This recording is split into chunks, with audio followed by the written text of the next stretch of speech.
Hello everyone, welcome back to our channel Bengali Travel Vlog. আজকের ভিডিওটা একটু অন্যরকম। আমরা সবাই রিসেন্টলি নিউজে দেখেছি যে কাশ্মীরের পেহেলগাঁওতে একটা টেররিস্ট অ্যাটাক হয়েছে, যেখানে বেশ কিছু টুরিস্টের ওপর অ্যাটাক হয় এবং তাদের মারা হয়। এই ইনসিডেন্টটা খুবই দুঃখজনক। আশা রাখবো ফিউচারে যেন কোথাও কখনো এরকমটা না হয়। যারা মারা গিয়েছেন তাদের ফ্যামিলির প্রতি আমাদের সমবেদনা। এই ইনসিডেন্টটা দেখার পর মনে পড়লো যে আমরাও বন্ধুরা মিলে 2018-তে ট্রেকিংয়ে গিয়েছিলাম, যেটা পেহেলগাঁও থেকে শুরু হয়ে তারসার মারসার লেক অব্দি ছিল। তাই ভাবলাম আজ তোমাদের সেই সময়ের জার্নির কিছু ভিডিও শেয়ার করি। কাশ্মীর মানেই আমরা জানি ভূস্বর্গ। এখানের সিনিক বিউটির পাশাপাশি এখানের পশমিনা শাল, অ্যাপেল বাগান, স্যাফরন আর গোলাপ বাগও কিন্তু খুবই ফেমাস। আমাদের এই জার্নিটা শুরু হয়েছিল পেহেলগাঁও শহর থেকে, আর আমাদের ট্রেকটা ছিল ভ্যালির মধ্য দিয়ে। যেমন তোমরা দেখছো, আমরা পাইন ফরেস্টের মধ্যে দিয়ে যাচ্ছি, আর এই সরু রাস্তাগুলো কিন্তু মানুষ চলাচল দিয়েই তৈরি হয়েছে। নিচ দিয়ে বয়ে যাচ্ছিল নদী। যেহেতু ভ্যালির মধ্যে দিয়েই পুরো রাস্তা, তাই রাস্তাতে কিন্তু প্রচুর চড়াই উতরাইও ছিল। কখনো যেমন বেশ উঠতে হচ্ছিল, কখনো আবার নামতেও হচ্ছিল।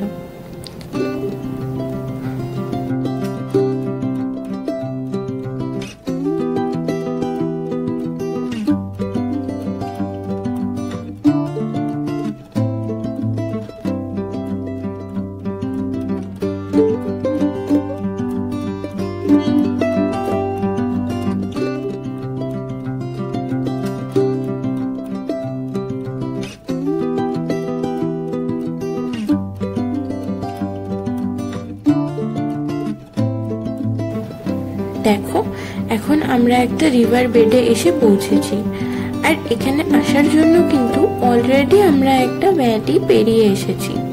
আমাদের টোটাল জার্নিটা অলমোস্ট 7 কিলোমিটার ছিল, কিন্তু যেহেতু আমরা অনেক হাই অ্যালটিটিউডে ছিলাম আর অনেক চড়াই উতরাই ছিল, তাই আমরা কিন্তু খুব তাড়াতাড়ি টায়ার্ড হয়ে পড়ছিলাম। তাই এই রিভার বেডটাতে বসে আমরা জল রিফিল করে অল্প রেস্ট নিয়ে নিলাম।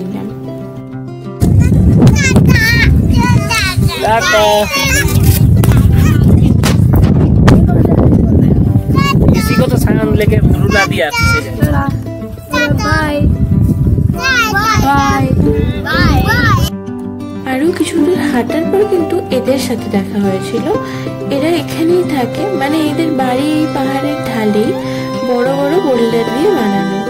এদের মেইনলি জীবিকা হয় ভেড়া চড়ানো, কিন্তু এখন অনেকেই শহরেও যান কাজ করতে। আর শহরে যাওয়ার জন্য এদের কাছে কিন্তু ঘোড়া আছে। খাবার নেওয়া বা অন্যান্য প্রয়োজনীয় জিনিসও এরা কিন্তু শহর থেকেই নিয়ে আসে।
হাঁটতে হাঁটতে আমাদের মাঝে মাঝে কিছু নদীও পেরোতে হচ্ছিল, যেগুলোতে কোনো ব্রিজ ছিল না।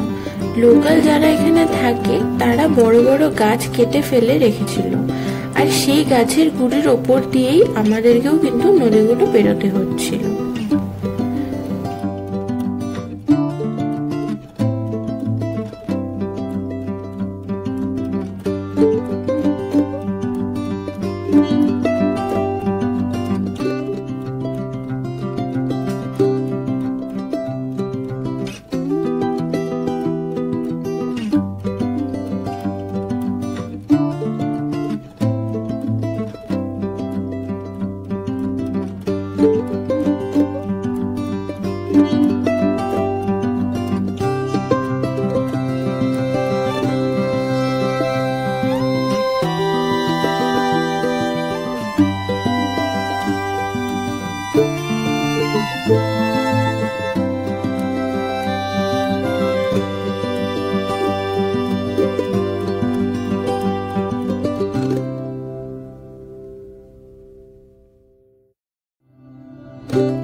কথা বলতে বলতে প্রায় আমরা এবার পৌঁছে গিয়েছি আমাদের ডেস্টিনেশন, মানে তারসার মার্সার লেকের কাছেই। কিন্তু আমরা রাস্তায় আসার সময় ঝড় বৃষ্টি পেয়েছিলাম প্রচুর, আর রাস্তাটা পুরোটা বোল্ডারের ওপর দিয়ে ছিল, তাই সেই জায়গাগুলোতে কোনো মতেই কোনো ভিডিও বা ফটো নিতে আমরা পারিনি।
এখানে কিন্তু লেকে পৌঁছানোর আগে এই 4 পায়ের সেনাবাহিনীর সাথে আমাদের দেখা হয়েছিল।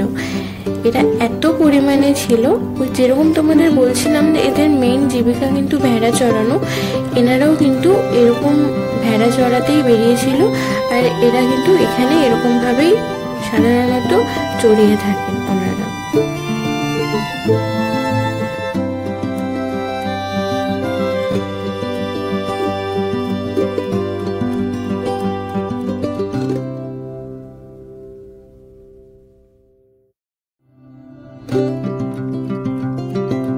পৌঁছে গিয়েছি আমরা লেকের সামনে। লেকের জলটা খুবই পরিষ্কার, যেরকম তোমরা দেখতেই পাচ্ছ, একদম কাচের মতো জল, আর জলটা খুবই ঠান্ডা ছিল। আমরা পৌঁছানোর সাথে সাথেই ওখানে কিন্তু আবার খুব জোর হাওয়া দিতে শুরু করেছিল, তাই আমাদের ট্যুর গাইডরা তাড়াতাড়ি টেন্টগুলো সেট আপ করছিল। সেট আপ করার সময় একটা জিনিস দেখলাম, টেন্টের চারিদিকে ওরা মাটিতে ড্রেনের মতো কেটে দিচ্ছিল। জিজ্ঞেস করাতে ওরা বলল যাতে বৃষ্টি হলে টেন্টের ভেতর জল না ঢুকে, তাই এই ব্যবস্থা।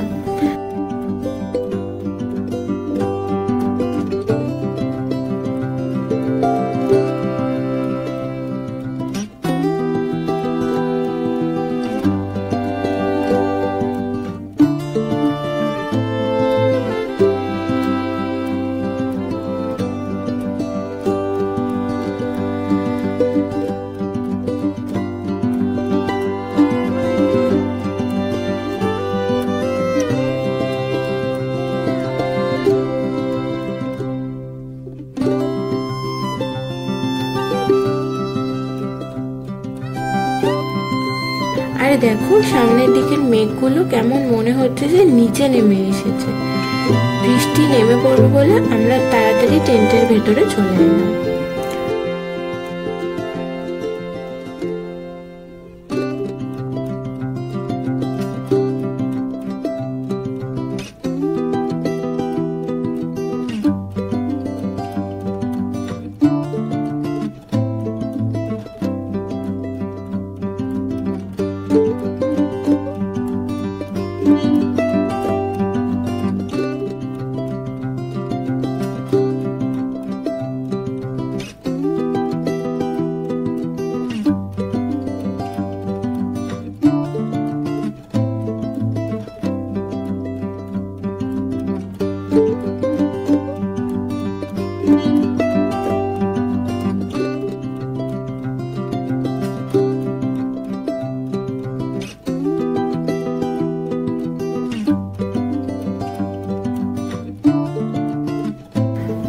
আর বৃষ্টি শেষ হওয়ার পর আমাদের জন্য একটা সারপ্রাইজ ছিল নেচারের এন্ড থেকে।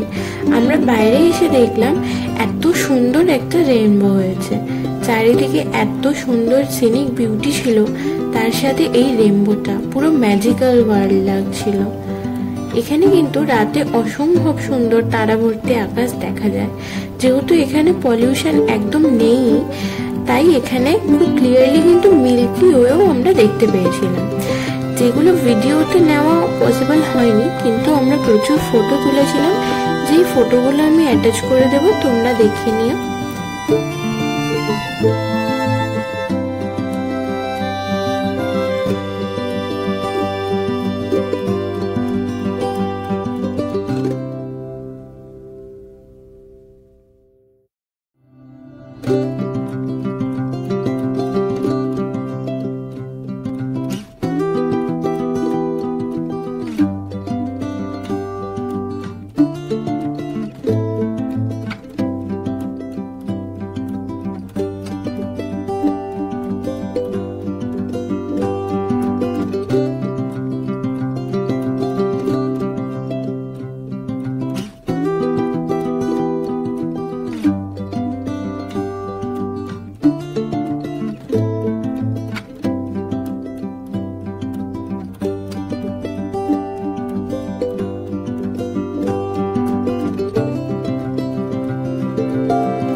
আজকের মতো ভিডিওটা এইটুকুই।